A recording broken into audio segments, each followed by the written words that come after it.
Gold, trusted gold buyers. మీరు తాకట్టు పెట్టిన బంగారాన్ని విడిపించి ఈ రోజు ఉన్న మార్కెట్ ధరకు కొనబడను.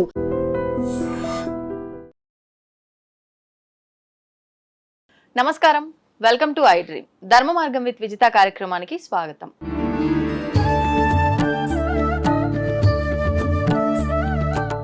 సాధారణంగా మనందరం కూడా మంత్రాల గురించి, జపాల గురించి, ఉపాసనల గురించి మాట్లాడుకోవాల్సి వస్తే మంత్రాల్లో అతి ముఖ్యమైన మంత్రము గాయత్రి మంత్రం అని చెప్పి మాట్లాడుకుంటూ ఉంటాం. కానీ ఈ గాయత్రి మంత్రం ఆడవాళ్ళు చేయడానికి పనికిరాదు అని చెప్పి మామూలుగా అంటే ఉపాసన తీసుకున్న వాళ్ళు కానివ్వండి, లేదంటే బ్రాహ్మణులు కానివ్వండి, వేదాలు చదువుకున్న వాళ్ళు, ఇలాంటి వారు మాత్రమే ఈ గాయత్రి మంత్రం చేయడానికి అర్హులు అని చెప్పి వింటూ ఉంటాం. అసలు ఏంటి వాస్తవము, దీని గురించి ఋషులు ఏం చెప్పారో ఇప్పుడు మాట్లాడి తెలుసుకుందాం. ప్రస్తుతం మనతో పాటు ఉన్నారు సహ్యాద్రి ఆశ్రమ నిర్వాహకురాలు శ్రీమతి సుమంగళి గారు. ఇప్పుడు వారితో మాట్లాడి దీనికి సంబంధించిన విశేషాలన్నీ కూడా కూలంకషంగా తెలుసుకునే ప్రయత్నం చేద్దాం. నమస్కారం అండి. నమస్తే అండి. జై గురుదేవ్. ఎలా ఉన్నారండి? బాగున్నాను. మొదటిసారి మా ఛానల్ కి వచ్చారు, చాలా సంతోషం.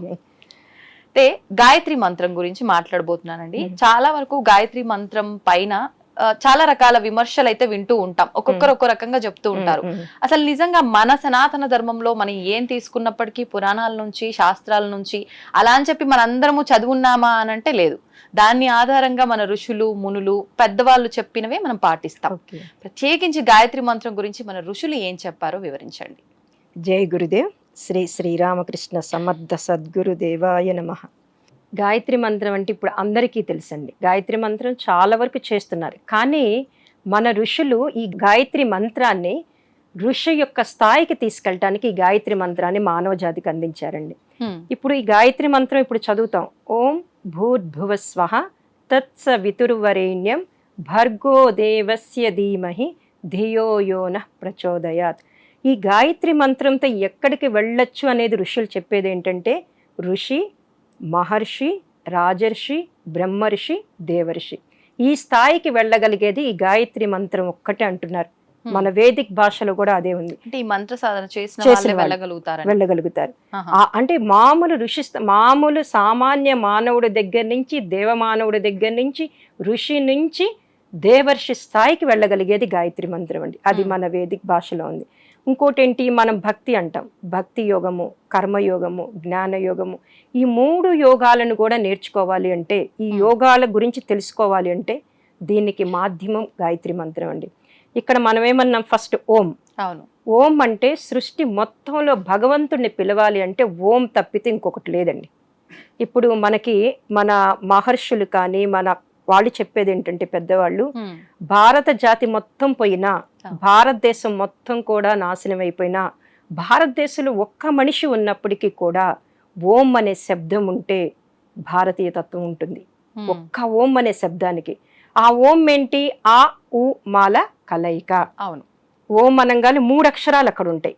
దాన్నే మనం కొంచెం సబ్జెక్ట్ డీప్గా వెళ్తే స్థూల సూక్ష్మ కారణ శరీరాలు అంటే మన భౌతిక శరీరము, ఆలోచనలు ప్లస్ కారణ శరీరం అంటే ఆత్మ శరీరం, ఈ 3టిని తెలిపేది ఓం అనే అక్షరం. దీన్ని ఇప్పుడు అందరూ కూడా మన పండితులు, మన గురువులందరూ కూడా ఒక్కొక్కళ్ళు ఒక్కొక్క ఆర్గనైజేషన్ నుంచి చెప్తూ ఉన్నారు, ఓంని ఇలా ఉచ్చారణ చేయండి. కానీ నా గురుదేవులైనటువంటి శ్రీరామకృష్ణ గురుదేవులు ఒకటే చెప్తారు, హిమాలయాలలో కూడా ఋషులు మనం ఒక తపస్సు చేసుకోవడానికి వెళ్ళినప్పుడు మనకు ఆ మంత్రం సిద్ధించాలి అంటే వాళ్ళు ఇచ్చేది కూడా ఫస్ట్ ఓం అనే మంత్ర దీక్ష. హిమాలయాస్ లో కూడా ఇచ్చే చాలా బుక్స్ కూడా నేను చదివాను. గురువు ఉపదేశానికి ముందర ఓం అనే ఇస్తారు. ఓం ఇచ్చిన తర్వాత దానిలో పరిపక్వత మనిషికి వచ్చిన తర్వాత నెక్స్ట్ స్టెప్ కి వెళ్ళగలుగుతారు. అందుకనే ఆవుమాలు అంటే ముందు మన భౌతిక జగత్తు అంటే ప్రతిరోజు జీవించే విధానంలో, తర్వాత మన ఆలోచనలో మార్పు రావాలి. మనం ఏంటి, ఆలోచించేది ఒకటి వస్తుంది, బయటికి చేసేది ఒకటి ఉంటుంది. ఆలోచన జగత్తులో మార్పు రావాలి. కారణ జగత్తుని ఆత్మిక జగత్తు అనొచ్చు, లేదా అసలు ఆలోచన పుట్టడానికి బీజం ఏర్పడేదే కారణ జగత్తు. ఈ 3 స్టేజ్ని మార్చేది ఓంకారం అండి. అందుకని మనం భగవంతుని పిలవాలంటే ఓంతోనే పిలుస్తాం, ఇంకొక శబ్దం లేదు. ఇప్పుడు ఇందాక మీరన్నట్టుగా నేను విన్నంత వరకు కూడా ఈ ఓం ఉచ్చరించే విధానం కూడా ఒక్కొక్కరు ఒక్కో రకంగా ఉచ్చరిస్తున్నారు. అసలు ఏంటి వాస్తవం ఏంటి, ఎలా ఉచ్చరించినా కరెక్టేనాది? అంటే జనరల్ గా ఈ ఓంకారాన్ని ఎలా ఉచ్చరించాలంటే ఆ ఊమాలతోనే ఉచ్చరించాలి. ఇప్పుడు నేను ఒకసారి ఉచ్చరించి చూపిస్తానండి. ఆ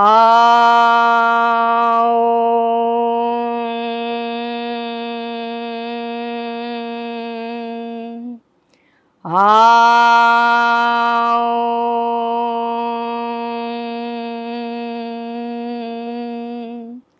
ఆ ఉ మ మ. మూడు మీరు మీకు అవును గమనించగలిగినట్టుంటారు. అర్థమైంది. ఈ మూడిటిని ఓంకారం అంటాం. హ్మ్. అందుకని మన పతంజలి మహర్షి ఏం చెప్తారంటే తస్య వాచకః ప్రణవః. మనకి పతంజలి యోగ సూత్రాలని ఉంటాయండి, మహేష్ యోగి ఇచ్చారు. ఆ. దాంట్లో ఏంటంటే తస్య వాచకః ప్రణవః, సృష్టి మొత్తం కూడా ఓంకారం మీద ఆధారపడింది. హ్మ్. ఇప్పుడు మనం పూజ చేసేటప్పుడు కూడా ఏమంటాము, ఓం ప్రతి మంత్రానికి ఓం. అవును. ఓం సిద్ధి బుద్ధి సహితాయ శ్రీమన్ మహాగణాధిపతయే నమః, ఓం ప్రతి మంత్రాన్ని లక్ష్మీనారాయణాభ్యాయ నమః, ఓం కేశవాయ, ప్రతి మంత్రానికి ఓం కలిపేది. అందుకే అంటే ఇక్కడ ఏం చేస్తున్నాం, మనం ఏ దేవతని పిలిచినా కూడా ఫస్ట్ ఓం పిలిస్తేనే ఆ దేవత మన అంటే దగ్గరికి ఓం వస్తారు. కలిపితే అది మంత్రానికి ఇంకా శక్తి చేకూరుతుంది కదా? శక్తి అని భగవంతుని బీజాక్షర మంత్రం కింద తీసుకోవచ్చండి. అంటే భగవంతుని పిలవాలంటే ఆ ఓంకే భగవంతుడు స్పందిస్తాడు. ఆ శబ్దానికి ఉన్నటువంటి శక్తి అండి. కానీ ఇప్పుడు ఈ ఓం యాడ్ చేసినప్పుడు లేదంటే అమ్మవారికి సంబంధించి ఓం ఐం క్రీం అని చెప్పి ఇలాంటివన్నీ మనం యాడ్ చేసినప్పుడు అవి బీజాక్షర మంత్రాలు అవుతాయి కాబట్టి గురువు ఉపదేశం లేదే స్వతహాగా ఎవరికి వాళ్ళు చేయడానికి పనికిరాదు అంటుంటారు కదా, దాని గురించి ఏమంటారు? అంటే బీజాక్షరాలకు కూడా ముందు ఓం పెడతారండి. మీరు ఎన్ని బీజాక్షరం, ఇప్పుడు మహాలక్ష్మి మంత్రం ఉంది, ఓం శ్రీం హ్రీం శ్రీం కమలే కమలాలయే ప్రసీద ప్రసీద శ్రీం హ్రీం శ్రీం ఓం మహాలక్ష్మీ నమః. అంటే ఓం లేనిదే ఏ మంత్రం లేదు. అట్లనే బీజాక్షరాలు వేరండి. అంటే ఒక్కొక్క బీజాక్షరానికి ఒక్కొక్క శక్తిని తీసుకోవటానికి చేస్తాం. ఇక్కడేంటి అసలు ఎలా ఇప్పుడు కరెంట్ లేదనుకోండి, మనం ఏసీని ఉపయోగించలేం, కెమెరాని ఉపయోగించలేం, ఫ్యాన్ ఉపయోగించలేం. మనము ఏదైనా పరికరాలను ఉపయోగించుకోవాలంటే కరెంటు లేకపోతే ఎలా ఉపయోగించుకోలేమో, ఏ దేవతా శక్తిని పొందాలి అంటే ఓం ఉండాలండి. అందుకని ఓంకారం అనేది అది. తర్వాత ఏమంటున్నాం, భూర్ భువ స్వహ. భూర్ అంటే ప్రాణస్వరూపుడైన అని అర్థం. అంటే మనకి ప్రాణశక్తిని ఇస్తాడు. అక్కడ ప్రాణశక్తిని ఇస్తాడు. ప్రాణం అంటే ఏంటి, కదలిక ఉంటది. ఇప్పుడు మనం ఒక రాయిని తీసుకోండి, దానికి కదలిక ఉండదు, జడ పదార్థము అంటారు. దానికి కూడా ప్రాణశక్తినిచ్చి కొంచెం ప్రాణశక్తినిస్తే వృక్షం లాగా వస్తుంది, ఖనిజం నుంచి వృక్షం అవుతుంది. దానికి కూడా ఇంకొంచెం ప్రాణం పోసామనుకోండి జంతువు, దాని నుంచి ఇంకొంచెం ప్రాణం పెరిగింది అనుకోండి మానవుడి నుంచి ఎక్కడికి వెళ్తాడు, దేవమానవుడికి వెళ్తాడు. ఇదంతా కూడా ప్రాణశక్తి మీద ఆధారపడి ఉంది. అందుకనే ప్రాణస్వరూపుడైన మనకి ప్రాణశక్తిని ఇచ్చి మనిషి నుంచి దేవమానవుడుగా తీసుకెళ్లేది భూ అనే అక్షరం అండి. తర్వాత భువ, ఓం భూర్ భువ. అంటే దేవమానవుడు అన్నారు. నేను ఈ పదాన్ని కొత్తగా వింటున్నా. యాక్చువల్ గా మానవుడు వరకు ఓకే, తర్వాత మానవ జీవితం అనేది ఇంకా జన్మరాహిత్యం, మోక్షం పొందుతారని చెప్పి అంటారు. మరి ఈ పర్సన్ అంటే మీరు చెప్పిన ఈ పదం ఎవరికి వర్తిస్తుంది? దేవమానవుడు అంటే దైవీ గుణాలు ఉంటాయండి, మానవ శరీరంతో ఉంటాడు. ఇప్పుడు మన గురువులందరూ కూడా సత్యసాయి కానీ వీళ్ళంతా దేవమానవులే కానీ శరీరంతో, వాళ్ళకేంటంటే ఇచ్చేటటువంటి గుణం ఉంటుంది. స్వార్థం నుంచి పరమార్థం వైపు ఆలోచిస్తారు. అంటే సమాజం కోసం, అందరి కోసం ఆలోచిస్తారు. సర్వే జనా సుఖినో భవంతు. వాళ్ళకంటూ సకేంద్రియంగా ఆలోచించరు.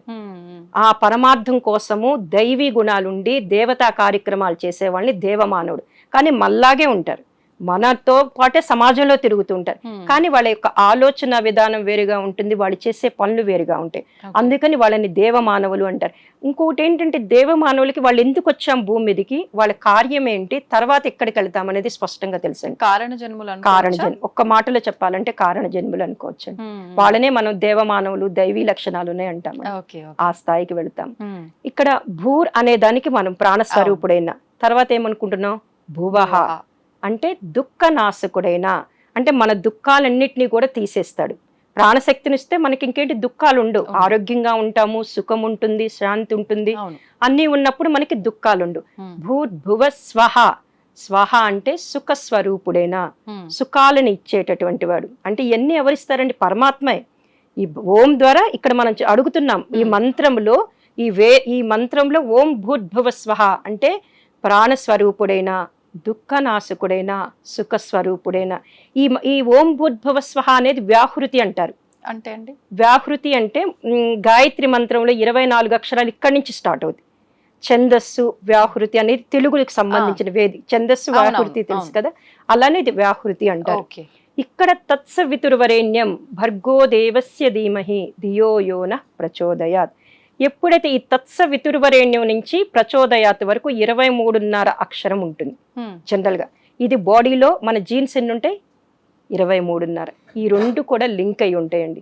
అది చాలా మందికి తెలియదు. సైంటిఫిక్ గా కూడా పిల్లలు లేనటువంటి వాళ్ళకి పిల్లలు పుట్టట్లేదు అంటే వాళ్ళని ప్రతిరోజు కూడా ఒక 10 అంటే 1000 సహస్ర గాయత్రి చేయిస్తే వాళ్ళల్లో ఆ గర్భసంచిలో కానీ వాటిలో ఆ హార్మోన్స్ ఏర్పడి ఆ జీన్స్ కూడా మళ్ళీ అవి యాక్టివేట్ అయ్యి వాళ్ళకి పిల్లలు అంటే జీన్స్ వల్లనే పిల్లలు పుట్టకపోవచ్చు.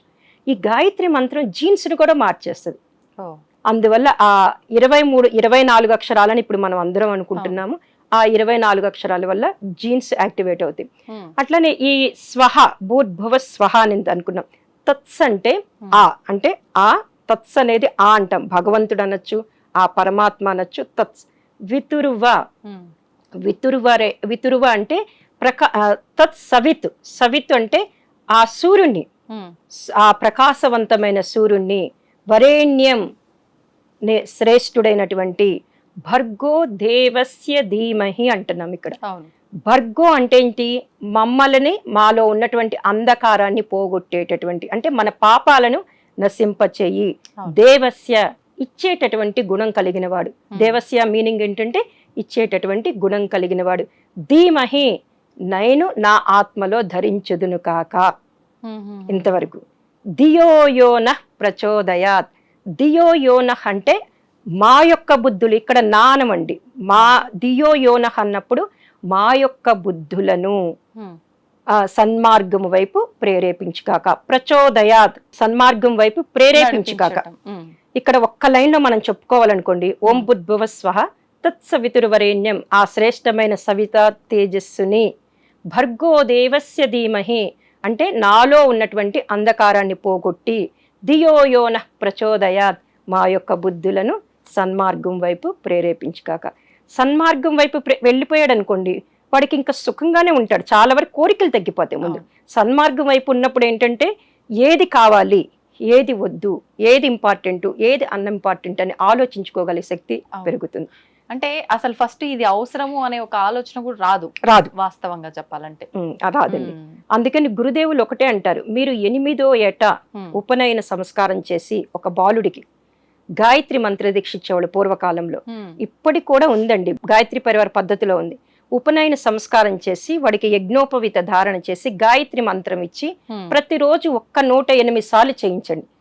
చేయించటం వల్ల వాడు 16వ సంవత్సరం వచ్చేసరికి ఏది మంచిది ఏది చెడు, ఇప్పుడు సమాజంలో అంతా కూడా విపత్కర పరిస్థితులు, అన్ని సదాలోచనలు అస్సలు లేవు. వాడు సమాజం చెప్పినట్టే వింటాడు, తల్లిదండ్రులు చెప్పినట్టే వినడు.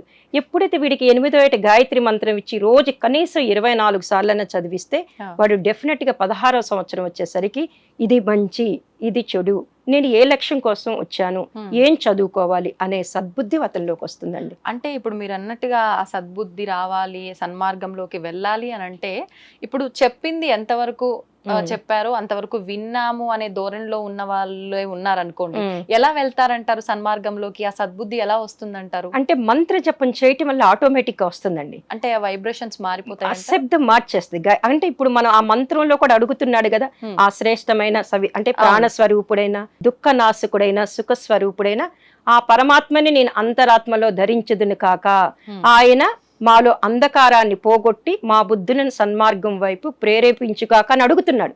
108 సార్లు అడిగినప్పుడు అది పనిచేస్తుంది కదండి. ఇప్పుడు ఆ మంత్ర జపంలో ఒక్కొక్క గాయత్రి మంత్ర జపం మాల పట్టుకొని చేస్తున్నప్పుడు వాడు ఆ మంత్రం చదువుతున్నప్పుడు కూడా ఎందుకు ఫలితాలు రావట్లేదు అని చాలా మంది 30 మాలలు 20 మాలలు చేస్తారండి. మంత్ర జపం మీద మాల చేతిలో ఉంటుంది, మనసు ఎక్కడికో వెళ్తుంది. గురువుగారు ఒకటే చెప్తారు, మాల పట్టుకొని నువ్వు జపం చేసేటప్పుడు ప్రతి అక్షరము కూడా చెవులతో విను. చెవులతో వినటం వల్ల ఆ మంత్రాక్షత ఇప్పుడు మనం ఏదైతే చెప్పుకున్నామో ఆ అర్థము దిగుతుందండి. ఆ అర్థము దిగినప్పుడు ఆ మంత్రంలో ఆ ఒక్కొక్క అక్షరము వెనకాతులు ఉన్నటువంటి అర్థం పట్టుకున్నప్పుడు వీడి జ్ఞానం వైపు వెళ్ళగలుగుతారు. అలాంటి రిజల్ట్ ఇస్తుందండి. అట్లనే సన్మార్గం అనుకుంటున్నాం మనం. ఇప్పుడు చాలా మంది అంటారు గాయత్రి మంత్రం చేయంటే మాకెందుకు సద్బుద్ధి, మేము మంచిగానే ఉన్నాం కదా, బాగానే ఉన్నాం కదా, మాకు డబ్బులు ఉన్నాయి కదా, సన్మార్గం ఏంటి అంటారు. కానీ సన్మార్గం అనేది గురుదేవులు ఏం చెప్తారంటే, పరమ పూజ్య గురుదేవులు శ్రీరామ్ శర్మాచార్య గారు అనే ఆయన ఒక ఆయన ఉన్నారు. అందరికీ తెలుసు, ఇప్పుడు నార్త్ లో ఉంటారు, హరిద్వార్ శాంతికుంజ్ అనే పెద్ద సంస్థ. అసలు గాయత్రి మంత్రం ప్రతి ఒక్కరూ చెయ్యవచ్చు అనే అవకాశం ఇచ్చింది శ్రీరామ్ శర్మాచార్య గారండి. ఏంటంటే వారు అనేది మానవ శరీరం ఉండి శ్వాస పీల్చుకోగలిగితే వాడికి గాయత్రి మంత్రం చేసేటటువంటి అర్హత ఇచ్చేశారు. ఎందుకంటే ప్రస్తుత కాలంలో అది అవసరం. ఎందుకు, మనిషికి అన్నీ ఉంటున్నాయి, సద్బుద్ధి సన్మార్గం వైపు వెళ్తున్నా. సన్మార్గం అంటే గురువు గారు ఇచ్చేది ఏంటంటే, ఇప్పుడు సమాజంలో ఉన్న సన్మార్గం గురించి వాళ్ళు మాట్లాడట్లేదండి. ఇప్పుడు ప్రకృతి అంటే ఇప్పుడు ఏంటి, ఉప్పు ఉప్పుగానే ఉంటది, పంచదార లక్షణాలు అవి ప్రకృతి యొక్క లక్షణాలు. షుగర్ స్వీట్ గానే ఉంటది, అగ్ని అగ్నితత్వం కలిగి ఉంటది, వాయుతత్వం, ఇవన్నీ కూడా వాటి క్వాలిటీస్. అంటే సృష్టి ఆ లక్షణాలని దాని పదార్థానికి ఏ రకంగా ఇచ్చిందో ఆ రకంగా ఏమి మార్పు చెందదు. ఇప్పుడు నేను తప్పు చేస్తాను అనుకోండి, ఆ తప్పు ఈ రోజు కాకపోయినా రేపు అనుభవించాల్సిందే ఖచ్చితంగా. అది ప్రకృతి పనిష్మెంట్ ఇస్తుంది, దాన్ని ప్రకృతి అంటాం. ఆ ప్రకృతి ఒక విశేషమైన పరిణామ క్రమంలో సంతరిస్తూ ఉంటుంది. ప్రకృతి ఏంటి, వీడేం తప్పు చేశాడు, వాడేం చేశాడు, అట్లా ప్రకృతి ఏది ఏం చెయ్యాలో, ఎప్పుడు ఏం చెయ్యాలో, ఏ యుగంలో ఏం చెయ్యాలో ప్రకృతి ఒక విశేషమైనటువంటి పరిణామ క్రమంలో సంతరించినప్పుడు దాంట్లో మానవుడు కూడా ఒక భాగమే, మానవ జాతి మొత్తం కూడా ఆ భాగమే. ముందు మిగతా జీవుల కన్నా, అంటే మిగతా జీవులు అంటే వృక్షానికి ప్రాణం ఉంటుందండి, ఖనిజానికి రాయికి ప్రాణం ఉంటుంది, జంతువుకి ప్రాణం ఉంటుంది. కానీ వాటి యొక్క క్వాలిటీస్ ని వాటిని కరెక్ట్ గానే పెట్టుకుంటాయి. ఇప్పుడు చూడండి, కుక్కను చూస్తే విశ్వాసం, దాని విశ్వాసం దానికి ఉంటుంది, పిల్లి దానికి ఉండే క్వాలిటీ దానికి ఉంటుంది. కానీ మనిషి ఏంటంటే కాసేపు మంచిగా ఉంటాడు, కాసేపు ఉండలేడు, చంచల మనస్తత్వం కలిగి ఉంటాడు. అందుకని గురుదేవులు ఏమంటారంటే, ప్రకృతి ఒక విశేషమైన పరిణామ క్రమంలో వెళ్తున్నప్పుడు, సంతరిస్తున్నప్పుడు మనిషి దాంట్లో భాగమైనప్పుడు వాడు ఆ సన్మార్గం వైపు, అంటే నేను ఒక లక్ష్యం కోసం పుడతానండి, మీరు ఒక లక్ష్యం కోసం పుడతారు, ఏది మంచిదో దేని కోసమైతే నేను భూమి మీదకి వచ్చానో ఆ లక్ష్యం వైపు కరెక్ట్ గా ఉంచుతుంది, అది సన్మార్గం వైపు కరెక్ట్ గా తోసేస్తుంది. అందువలన మనము ఈ గాయత్రి మంత్రం, దీన్ని అందుకే యూనివర్సల్ ప్రేయర్ అంటారు, గురు మంత్రము అంటారు. యూనివర్సల్ ప్రేయర్, గురు మంత్రము, అట్లానే స్వార్థం నుంచి మటుకి పరమార్థం వైపు తప్పనిసరిగా వెళ్తారండి. అంటే నేను 30 ఏళ్ల నుంచి గాయత్రి మంత్ర సాధన చేస్తున్నాను, చాలా ఈ గాయత్రి పరివారు అందరికీ మంత్ర దీక్షలు ఇస్తున్నాను. గాయత్రి మంత్ర దీక్ష తీసుకోక ముందు వాళ్ళ జీవిత విధానం ఒక రకంగా ఉంటుందండి. కానీ ఆఫ్టర్ ఆల్ 3 నెలలకి వాళ్ళ జీవిత విధానంలో మార్పు వస్తుంది. అంటే నేను దీక్ష ఇచ్చిన వాళ్ళు చెప్తున్నారు. అంటే ఖచ్చితంగా గురువు ఉపదేశం ఉంటేనే గాయత్రి చేయాలంటారండి? అంటే ఇప్పుడు ప్రస్తుత కాలంలో మేమందరము శ్రీరామ్ శర్మాచార్య గారి 24 టైమ్స్ అనేది ఒక వాయిస్ ఉంటుందండి, అది దాని ద్వారా చేసుకోమంటాం. కానీ మేమందరం రోజు సహస్ర గాయత్రి గురుదేవుల దగ్గర నుంచి 30 సంవత్సరాల నుంచి ఉన్నాం కాబట్టి మాకు దీక్ష ఇచ్చే అర్హత ఇచ్చారు. మేము ఆశ్రమానికి ఎవరొచ్చినా కూడా దీక్షిస్తాం. అంటే వాళ్ళకి కొంత ఇప్పుడున్న వాళ్ళకి చాలా అనుమానాలు ఉంటాయి, మేము దీక్ష లేకుండా ఎలా చేస్తాము అంటారు. మేమంటాము గురువుగారు వాయిస్తో పెట్టుకొని చెయ్యండి అంటాం.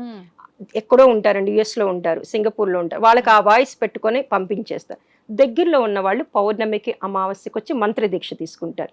కానీ మంత్ర దీక్ష తీసుకున్నాక వాళ్ళు చెప్పేది ఏంటంటే, మేడం మేము 3 months క్రితం మా జీవితం ఆలోచన విధానం వేరుగా ఉంది, ఒక సమస్య వస్తే దాన్ని పెద్దదిగా చూసేవాళ్ళం.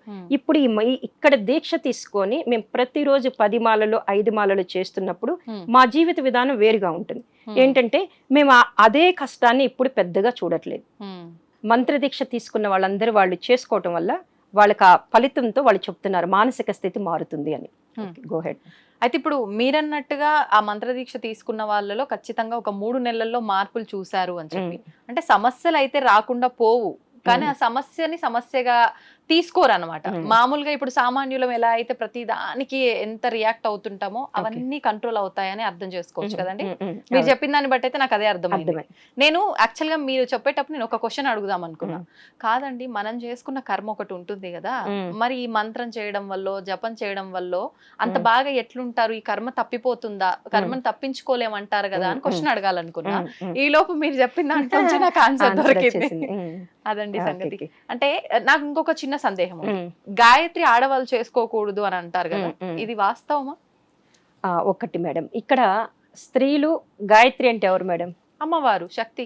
ఇంకా ఆడవాళ్ళు ఎందుకు చేసుకోకూడదు? మన పురాణాలు తీస్తే సావిత్రి గాయత్రి చేసింది, కుంతీదేవి గాయత్రి చేసింది, అట్లానే కుంతీదేవి కూడా సూర్యోపాసన. గాయత్రి అంటే సూర్యుడే, గాయత్రి అన్నా సూర్యుడన్నా ఓంకారం అన్నా మొత్తం కూడా ఇవన్నీ ఒకటేనండి. ఉమ్, చాలా మంది డీప్ గా వేదంలోకి ఆ సబ్జెక్ట్ లోకి వెళ్ళినప్పుడు సూర్యోపాసనే గాయత్రి సాధన. ఉమ్, సూర్యోపాసన అంటారు, సూర్యవంశ రాజులు అంటారు. వాళ్ళు ఏం చేశారండి? గాయత్రే చేశారు. అట్లనే మీరు ఎప్పుడు అంటున్నారు కదా స్త్రీలు చేయకూడదు. పూర్వకాలంలో చాలా అందరూ కష్టపడేవాళ్ళండి. వాళ్ళకి డబ్బు ఉండేది కాదు, ఎందుకంటే కొంతమంది కుటుంబాలకే ఉండేది. ప్రతి ఒక్కళ్ళు కష్టపడి టైం కూడా చాలా ఇదిగా ఉండేది, టైట్ షెడ్యూల్గా ఉండేది. ఉమ్మడి కుటుంబంలో ఆడవాళ్ళు ఉంటే ఎంతో మందికి వంట చేయటం అవన్నీ ఉండేది. అందుకని మగవారు పూజ చేసేవాళ్ళు, ఆడవాళ్ళు సహకరించేవాళ్ళు. ఉమ్, ఇప్పుడు మన కుటుంబాలు, కొన్ని కుటుంబాల్లో సంధ్యావందనం చేసుకుంటుంటే మన నైవేద్యం అవి చేయాలంటే లేడీస్ చేయటం వల్ల ఒక పని తగ్గుతుంది, తొందరగా అయిపోతుంది. డివైడ్ చేయడం వల్ల. అందువలన ఆ కాలంలో పెట్టారు. ఈ కాలంలో ఏంటంటే స్త్రీలు అన్ని రంగాల్లో ఉంటున్నారు, కానీ ఒక పైలట్ గా ఉంటున్నారు కదండి. ఉమ్, మొన్న సింధూరి మన యుద్ధంలో చూస్తే లేడీస్ ఎంతమంది అవును. ఇంత అన్ని రంగాలలో ఉన్నప్పుడు గాయత్రి మంత్రం ఎందుకు చేయకూడదండి? ఉమ్, ఇప్పుడు గురువు గారు చెప్తున్నారండి, శ్రీరామ్ శర్మాచారి గారు, మాతా భగవతి దేవి ఏం చెప్తున్నారంటే, మేము ఎంతో మంది వేద పండితుల్ని, పీఠాధిపతుల్ని, ఋషులని అందరినీ వాళ్ళు 24 మహాపురచరణ చేసి గాయత్రి మంత్రం చేయొచ్చని ఇస్తున్నాం. వాళ్ళ ఫోటో పెట్టుకుని మనం చేస్తే చాలండి. ఇంకొకటండి, దీన్ని ఏమంటారు? గురుమంత్రం అన్నాం. అవును. గురువు గారు ఏమంటారంటే, గురుమంత్రం అంటే మనం ఫస్ట్ మనకి ఏ గురువు లేడండి, ఉమ్, ఉమ్, గాయత్రి మంత్రం చేసుకుంటూ ఉంటాం. కొన్ని రోజులకు మన ఇంట్యూషన్ చెప్తుంది హా, మన గురువు ఎవరైనా బయటకు వస్తారు. అప్పటి వరకన్నా గాయత్రి మంత్రాన్ని మీరు చేసుకుంటూ ఉంటారు. అందుకే గురు మంత్రం అయింది. దీనికి ఏ గురువు అక్కర్లేదు. మామూలుగా జపం రోజుకి కనీసం 5 మాలలో 10 మాలలో చేసుకుంటూ వెళ్తే సహస్ర గాయత్రి అంటాం మనం. వాళ్ళకి డెఫినెట్గా వాళ్ళ గురువుని వాళ్ళు పట్టుకోగలుగుతాం. ఉమ్, ఈ రోజు భారతదేశం ఇలా ఉంది, ధనిక దేశంగా ఉంది. చుట్టూరు అన్ని కంట్రీస్, ప్రపంచ దేశాలు మొత్తం కూడా భారతదేశం వైపు చూస్తున్నాయండి. ఉమ్, దానికి కారణము దాని వెనకాతలు ఉన్నటువంటి గాయత్రి మంత్ర సాధన అండి. ఇది చాలా మంది పండితులకు తెలుసు. ఇప్పటికి ఇంకా గాయత్రి మంత్రం ఉండబట్టే మనం ఈ మాట, కరోనా దెబ్బకి మనం ఇంకా ఉన్నాము అంటే గాయత్రి మంత్ర సాధన వల్లేనండి. ఉమ్. అది. ఇప్పుడు గాయత్రి మంత్ర సాధనే కాదు, గాయత్రి యజ్ఞాలు కూడా చేస్తారని విన్నాను. ఉమ్, మీరు కూడా అందులో భాగంగానే ప్రతినిత్యం కూడా యజ్ఞాలు చేస్తున్నారు. అంటే ఒక్కొక్క రోజు ఒక్కొక్క ప్రాంతంలో అని చెప్పి. అవునవును. ఏంటి ఈ యజ్ఞం చేయడం వల్ల ఎటువంటి ఫలితం ఉంటుందంటారు? ఓకే అండి. ఈ సంవత్సరము నేను జనరల్గా ఆశ్రమం నుంచి బయటికి రాను, ఎక్కువగా ఆశ్రమంలోనే కార్యక్రమాలు ఉంటాయి నాకు. ఈ సంవత్సరము మన ఏదైతే ఈ రోజు ప్రతి మనిషి గాయత్రి మంత్ర జపం చేసే అవకాశం ఇచ్చినటువంటి పరమ పూజ్య గురుదేవులు, అంటే హరిద్వార్ శాంతి కుంజులో గాయత్రి తీర్థ అనే ఒక సంస్థ ఉందండి. అక్కడ నుంచి అందరికీ మొత్తం కూడా గాయత్రి మంత్ర దీక్ష కానీ సాధనలు కానీ చేస్తూ ఉన్నాం. ఇప్పుడు ఏంటంటే ఆ శాంతి కుంజులో అఖండ దీపం 1926లో దీపం వెలిగించారు. రేపు 26కి 100 సంవత్సరాలైంది.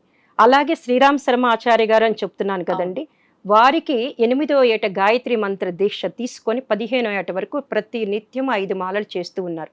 ఆ 15వ ఏట ఆయనకి వాళ్ళ దాదా గురుదేవులు కనిపించి ఆయనకి జ్ఞానం కలిగిన రోజు అది. అదొక పాయింట్. ఇంకోటి ఏంటంటే మాతా భగవతీ దేవి, అంటే చాలా మందికి తెలియదు, ఆమె శక్తి స్వరూపుని.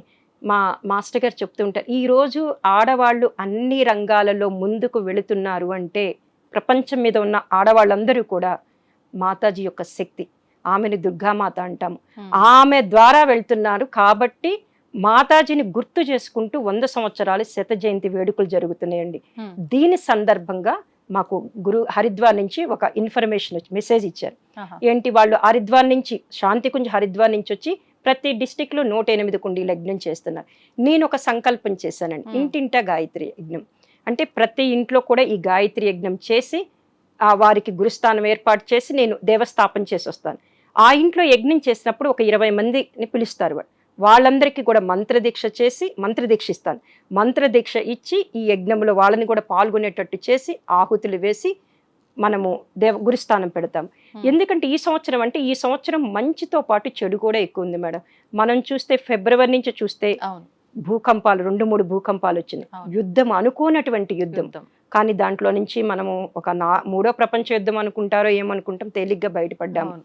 అలాగే ఇప్పుడు బయటికి వెళ్ళిన వ్యక్తి మళ్ళీ క్షేమంగా వస్తాడా తెలియదు, ఫ్లైట్ ఎక్కిన వాడు వస్తాడా తెలియదు, ట్రైన్లో వెళ్ళిన వాడు ఏ సర్క్యూట్ వల్ల ఏం జరుగుతుందో తెలియదు. అట్లనే బైక్ మీద వెళ్ళిన వాడు కూడా యాక్సిడెంట్స్ వల్ల ఏదో రూపంలో వెళ్ళిపోతున్నారు.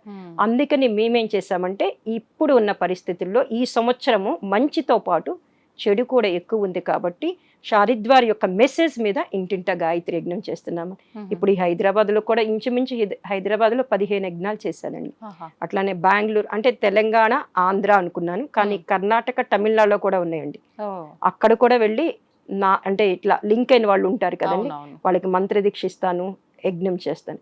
యజ్ఞం ఏం చేస్తుందంటే అక్కడ మేమేం చేస్తామంటే యజ్ఞం చేసేటప్పుడు 33 రకాల వనమూలికల హవన ద్రవ్యం ఉంటుందండి. అది హిమాలయాస్ నుంచి వస్తుంది. ఆ వనమూలికలన్నిటిని ఆరబెట్టేసి ఎండబెట్టి పౌడర్ చేసి పంపిస్తారు, హరిద్వార్ నుంచి వస్తుంది. దాన్ని ఎప్పుడైతే మనం గాయత్రి మంత్రోచ్చారణతో హవనం అగ్నిలో వేస్తామో అది 1000 రెట్లు ఫలితం ఇస్తుందండి వనమూలికలు. ఎప్పుడైతే వీళ్ళు ఏ మంత్రాన్ని చదువుతూ ఏ దేవతకి, అంటే అసలు యజ్ఞము అంటే ఒక సమగ్ర శాస్త్రంగా తీసుకోవాలంటే దేవతలకి ఆహారం పెట్టడమే యజ్ఞం అండి. మనకి భగవద్గీతలో 3వ అధ్యాయంలో కూడా చెప్తారు శ్లోకంలో, సహయజ్ఞ ప్రజా సృష్ట అని. అంటే యజ్ఞంతో పాటే మనం ప్రతి మనిషి యజ్ఞంతో పాటు పుట్టాడు. కోరికలు తీర్చుకోవడానికి మనం యజ్ఞం చేస్తాం. ఇప్పుడు ప్రతి ఒక్కరికి ఒక్కొక్క సమస్య ఉంటుంది కదండి, ఏదో ఒక సమస్య, అనారోగ్యం. అందువల్ల వాళ్ళింట్లో యజ్ఞం చేశాననుకోండి, వాళ్ళు సుఖంగా ఉంటారు కదా. వాళ్ళు సుఖంగా ఉండి ఇటు సన్మార్గం వైపు, అంటే సన్మార్గం వైపు అంటే ఎవల్యూషన్ వైపు వెళ్తారని నా ఇంట్యూషన్ అండి. అట్లనే ఈ వనమూలికల పౌడర్తో ఆహుతులు వేసి విశేష మంత్ర ఆహుతులతో వేయటం వల్ల వాళ్ళలో ఉన్నటువంటి మానసిక రుగ్మతులు పోతాయి, శాంతి వస్తుంది, ఆరోగ్యం వస్తుంది. ఇప్పుడు నేను వరకు చేసింది 30 యజ్ఞాలు చేశామండి. అటు వైజాగ్, బొబ్బిలి, తణుకు అన్ని చోట్ల చేస్తే అన్ని చోట్ల వాళ్ళు నాకు వెంటనే ఫోన్ చేసి చెప్పారండి, చాలా రిజల్ట్ వచ్చింది.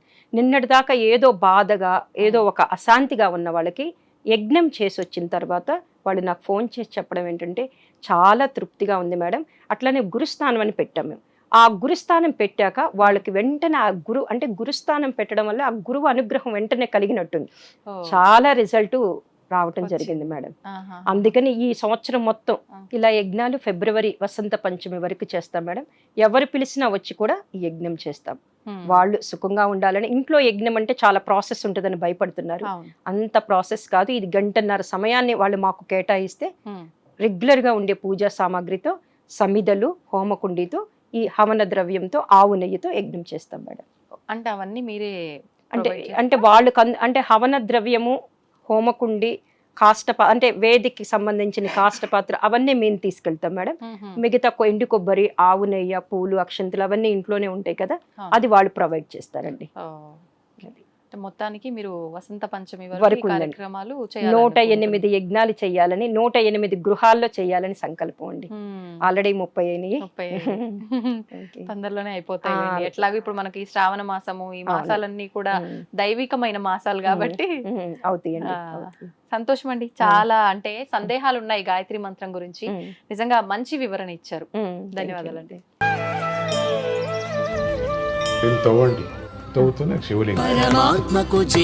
సరే దాన్ని అట్లా కప్పేసేయండి, చూపించదండి. Krishna is there. మూర్తి పూజ కాదు, సాక్షాత్ బ్రజేంద్ర నందన భగవాన్ ఉన్నారు మూర్తిలో. ఏమీ ఆశించకుండా ఆరాధించే వాళ్ళు కూడా ఉన్నారా ప్రభుజీ? నిజమైన భక్తి అంటే మనకు తెలియదు కాబట్టి